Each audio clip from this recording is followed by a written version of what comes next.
Hey everyone! If you think healthy food is boring, let me change your mind in just a few minutes.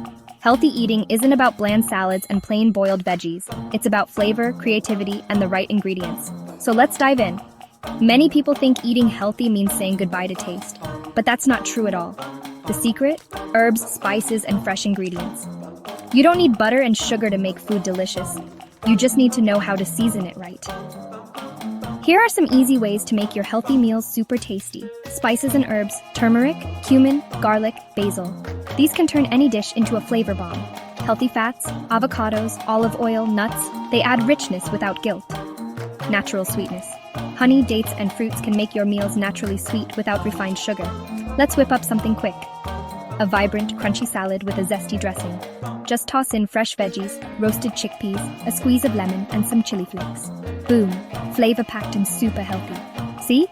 Healthy food is anything but bland. Try these simple tricks, experiment with flavors, and you'll never go back to boring meals. If you found this helpful, like and follow for more tasty, healthy food ideas. Happy eating!